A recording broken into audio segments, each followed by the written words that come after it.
Okay, my loves, in this reading, we will go into have love reading. And ang focus ng ating love reading right now is kumusta kayo ng person mo. Malapit na ba kayong maging okay? So, dito my loves, may tendency na yung connection na to ay kumbaga merong pagkakalabuan. Pwede may loves na meron kayong hindi na pagkasunduan. Okay, let's see the situation first.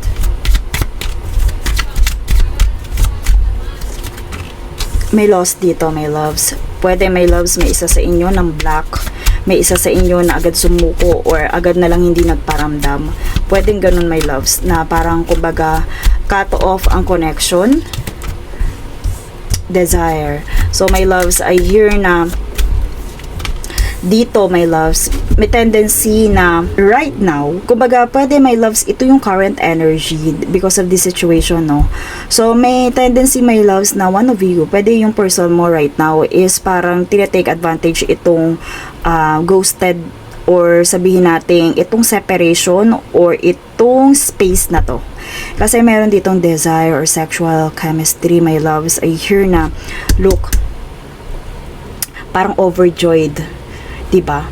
So, ibig sabihin, kung hindi ikaw yung nakakaramdam nito, pwedeng siya. Right now, my loves, I hear na parang kung kumusta kayo ng person mo, may isa sa inyo na overjoyed right now.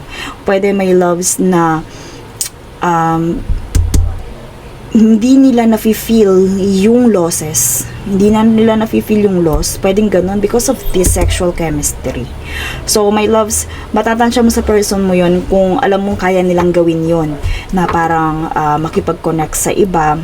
Pwede ganun, my loves. Kasi this energy is really, sabihin natin, medyo fiery ang energy nito. So, pwede, my loves, nandun yung wholeness, my loves. So, let's see more clarifier about this love connection. Kasi, kumbaga, kinukumusta natin yung connection ninyo with this person. Let's see more clarifier about this love connection. Kung si person lang ba ang nakaka-experience nitong sexual chemistry na to, nakakaranas, kung kay person mo lang ba itong overjoyed na to, na masasabi natin they feel happiness and wholeness right now. Tingnan natin, my loves. Let's see confirmation. So, my loves, pwede na andito may scars nga. Pwedeng isa sa inyo nakakaramdam nun. And dito pwede nakakalimutan din niya itong sabihin natin nangyari sa inyong dalawa. Kung feeling mo, my loves, parang wala kang connection dito sa person na to, feeling niya, my loves, hindi niya masyadong napagbibigyan ng atensyon itong space na to. Yung pagkawala mo sa kanya. So, my loves, meron ditong pendulum. Pagka si rhythm, my loves, parang paulit-ulit yun eh. And round, culmination, success, end. Dito, my loves, di ba tinanong din natin kung malapit na ba kayong maging okay. So, meron ditong lumitaw na end. Okay, may lumitaw ditong end. So, I hear, my loves, because of this. My loves, kung meron kayo napag-awayang third party before, parang inuulit niya to right now. Okay? Because nakatapat yung pendulum na to and reincarnation dun sa desire or sexual chemistry. So, may tendency, my loves, na right now, hindi na niya naaalala masyado yung away ninyo. Hindi niya masyadong, kung iniisip mo, eto, para bang nalulungkot siya, hindi, my loves. Kasi parang nandito yun, yung scars na yun, parang nakalimutan na niya. Yes, nalungkot siya ng una, pwedeng ganun. Pero, my loves, because of this, kung kunyari binlock mo nga tong person na to, parang nakalimutan na niya, na-block na pala siya. Parang I hear na nakalimutan ka niya. Okay? So, may tendency, my loves, na naiwan dun sa darkness na yon itong connection na to, na parang kumbaga, walang solusyon. Parang hindi niya nakikinita sa kanyang energy na parang kailangan niyong pang magbalikan. Kasi dito, my loves, pwede. Meron tong tao, kung na ito it's a sign, kung meron kayong napag-awayan third party, pwedeng inuulit niya to or pwedeng binabalikan niya yung person na yun. And dito my loves, kung di ba na itanong natin kanina kung magiging okay kayo, I hear my loves, merong end dito. Okay, meron ng end dito. So, pwede maging malinaw ang lahat. One of you or this person choose happiness over this wounds, over this connection.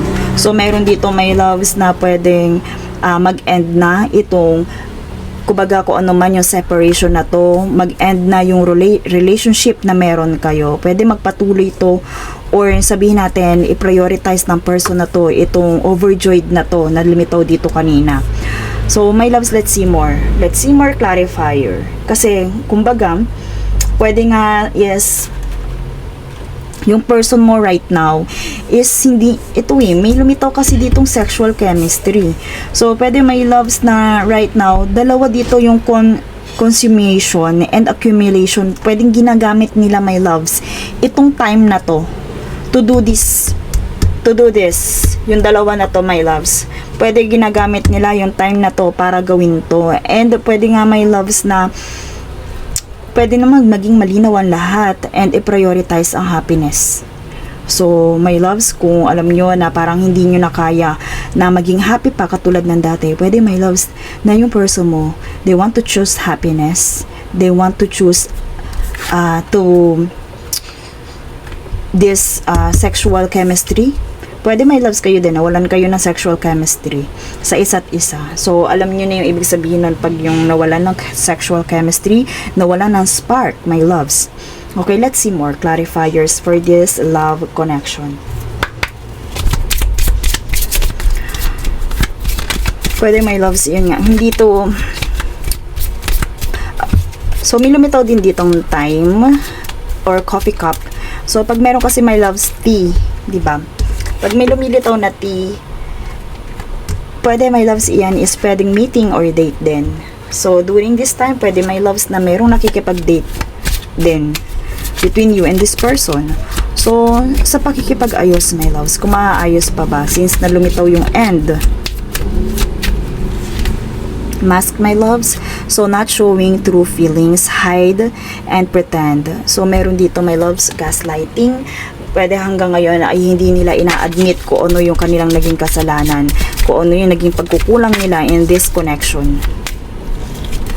Mirror, my loves, mirroring each other. So, pwede my loves na kung ito, yung image, self-image nito, my loves, reflect our wounds. So, dito, my loves, sa mirror, I hear na pwede my loves kung hindi ka napag-isipan ng person na to, kung wala siyang pinagselosan. Kasi pwede dito ganito nangyari. Halimbawa, nagselos to sa'yo and may pinagselosan, then gumawa siya ng mga bagay na parang feeling niya ginagawa mo din naman.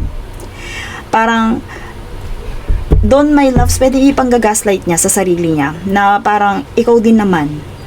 So, gagawin ko kung ano din yung ginagawa mo. Parang ganun meron dito mirroring each other.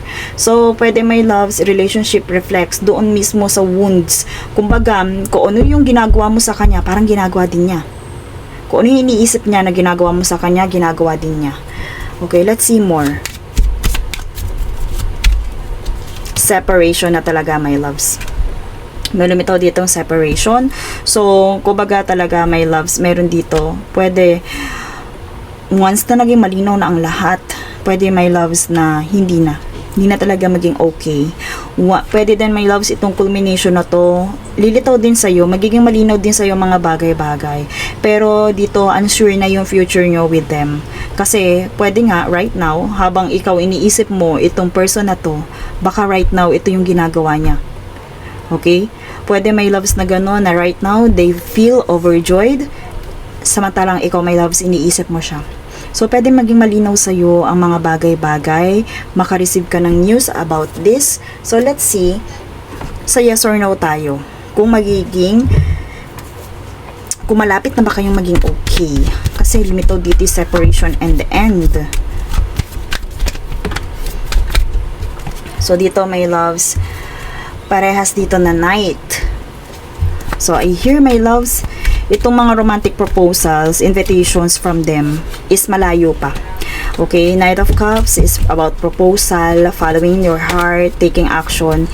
And ito, my love, sa Knight of Pentacles, medyo may pagka-slow moving ito. So, yung proposal na yon, yung pakikipag-ayos, hindi pa sa ngayon. So, dito, pwede may loves na this person needs to be fully mature when it comes to their emotional intelligence, when it comes to pagiging matured, compassionate male. Yun ang kailangan muna niyang ma-achieve, my loves. Kasi dito, I hear na yung affection talaga ang kailangang ma-develop dito sa person na to towards you. That's why medyo bumabagal or nahihirapan pa itong person na to when it comes dun sa pakikipag-ayos. When it comes to sa pakikipag-ayos, kasi my loves, maganda, favorable sana kung hindi lumitaw itong Knight of Pentacles. Kung hindi lumitaw yung Knight of Pentacles, my loves, maganda. Kaso ito andito din, lumitaw na naman yung routine. Ano yan, confirmation din niya ng pendulum di ba yung parang paulit-ulit. So dito I hear na kailangan muna talaga niyang maging stick, kailangan muna niya, my loves, na matutunan yung pagiging matured. Kailangan muna niya, my loves, paulit-ulit na magbigay ng effort. I also hear na kailangan dito, ito halimbawa, nag-propose to sa'yo, nakipag-ayos to sa'yo, nag-aya to ng date. Patience is needed So, ibig sabihin, kailangan may pag-effortan talaga itong person na to. Kailangan mo makita sa kanya na nandun na yung pagiging affectionate niya towards you. Okay? So, message from this person. Tingnan natin kung my loves, kung aminado ba siya dito sa nangyayari na to. Confirmation dito sa mga cards na lumitaw right now. Message from this person. Be more selfish. So, my loves, pwede yan din nasa isip niya. Parang gawin mo din kung ano yung mga dapat mong gawin para sa iyong sarili. Kasi maaaring ginagawa din niya yun right now. Diba? Nandito yun sa forgetfulness, my loves. Your family won't like me. Pwede, my loves, alam niya sa sarili niya kung ano yung mga pinagagawa niya. Aminado siya, my loves, na parang, kumbaga, I want to get you drunk. So, my loves, nandito yung desire, di ba, kanina. Pwede, my loves, may kinalaman din dito yun. Pwede, my loves, sa pakikipagbalikan nito, agad ganun, yung gusto niyang mangyari. Pwedeng ganun So, dito para bang taliwas to, my loves, dito sa Knight of Pentacles. Parang gusto niya, pag nakipag-ayos siya, mabilis na lang agad. Mabilis kang ma-approach, mabilis kang oo.